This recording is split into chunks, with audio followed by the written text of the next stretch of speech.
In the world before World War II, everything was imperial. You had a British system, a French system, and so on, and they competed for everything. And if you weren't one of those imperial systems, you were probably one of the pieces that was getting fought over. So technology did not advance all that quickly. Markets were small and segmented and fragmented, and there was always the looming risk of military conflict. Ultimately, that competition brought us World War II and the destruction that came with it. At the end of World War II, the Americans made an offer to most of what we now know as the advanced world for a different way of operating. We would patrol the global oceans so that anyone could go anywhere and interface with any partner and sell into any market, if in exchange everyone would line up with us to fight the Soviets in the Cold War.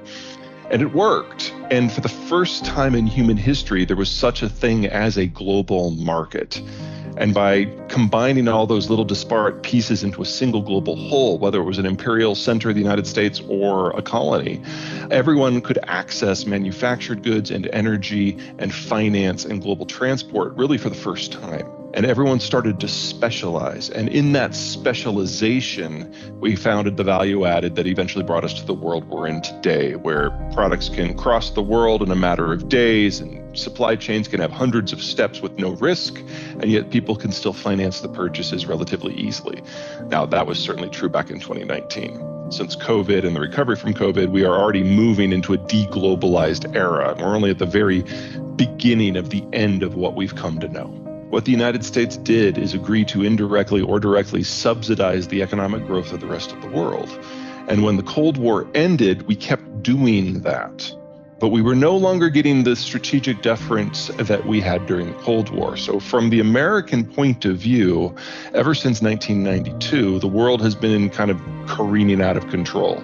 We're still paying the upkeep, but it has indirectly led to the rise of a number of countries that we're not exactly thrilled with. China's at the top of that list. And the return of countries that the whole idea of globalization in the first place was that strategic deal to box in the Soviet Union. And now the Russians are back. So we are now in the early stages of all those interconnections breaking down and countries, regions having to figure out how to go it alone. And for most, that will not be possible. Energy and food are not necessarily produced in the same places where you live. And if you break down global trade, we see cascading failures in absolutely every economic sector.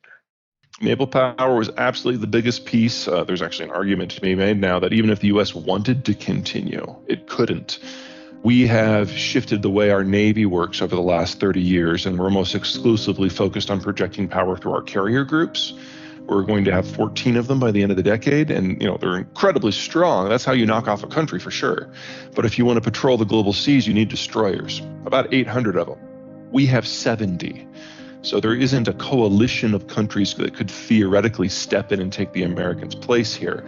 But there's another piece to it too. The rest of the world is not willing to defer to the United States on security matters, and that's the other half of the globalization equation. So whether it's from the point of view of the security provider or the consumer, this was always going to end, and now it is. Before World War II, transport was a little dicey. You had all these conflicting imperial systems. And you would either have to have de facto control over a body of water, or you would have to send your ships out to escort. And that meant there was limits on to how much could be shipped, and the cost was relatively high. You had to go fast to avoid foes, that limited range. With globalization, that all went away. All the hostile navies of the world were sunk pretty much during World War II. The U.S. was one of the very few to survive, and then it was put to the service of the global commons, so that anyone could put any product on a ship and have high confidence that would get to its end destination.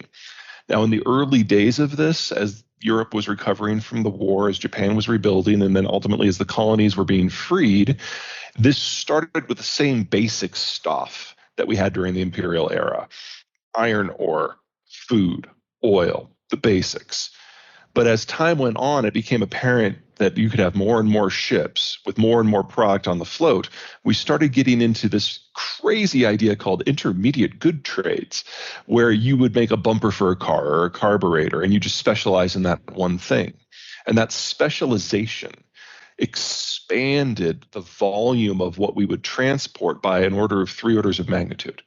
And that brings us to the world we are today, where an iPhone has like 1,100 parts. and 10,000 independent supply chain steps because the risk within the system is negligible. So everyone specializes in the specific thing. You shuttle intermediate products about, and then ultimately the final product will end up in your front door. That is something that is so far past what has been reality in human history as to almost be obnoxious. But this is our normal today. And as we're discovering, whether it's because of the Ukraine war or the China lockdowns or the Trump tariffs or Brexit, you disrupt one piece of one supply chain and you do not get an end product. So now we have to do all of this in screaming reverse, unspecialize, bring production supply chains closer to their end consumer, make them shorter, make them less energy intensive. And that means that roughly 2/3 of the people in the world that are in the sector of manufacturing no longer have a means to earn a living. That cascades through absolutely everything else. We've already seen the French, the Greeks, and the Brits start to confiscate vessels for Russian sanctions. We now have an insurance embargo on Russian crude, and the Russian state is offering sovereign indemnities, which is just like asking for NATO countries to start picking up a few of their tankers in order to crush the Russian economy and convince other countries to not play. We also no longer have sanctity of supply in China because of the COVID lockdowns. Shanghai was locked down for all of April, all of May, reopened on June 1. It's in the process of closing down again. Whether it's for health or for populism or for trade or for security or for energy or for interruptions in the actual flow of goods, this doesn't work anymore. And that means we have to rebuild the supply chains. And if we're going to rebuild them based on our own consumption needs, most of that is going to be internal. So the UK, once it figures out Brexit, will probably join the NAFTA alliance. We'll see what happens with Germany in a system where they can no longer access materials from Ukraine or Russia. That's going to be very difficult for them to change. But most of all, you've got this disconnect between supply and consumption. If you don't have a lot of people in their 20s and 30s and 40s, you don't have the big bulk that allows modern consumption-driven systems to work. That means you can only play on the production side, on the export side. And that makes you very vulnerable to changes in anything in the international environment or changes in the political or economic environment of your ultimate consumers. So we're seeing this, what has been a flawless, frictionless system, face pressures from every point of the compass at every step of the supply system. You don't break up an old supply chain and build a new one in a period of demographic decline without massive inflation. And here we are. This is not a one-off. This is not a Biden thing. This is with us for years.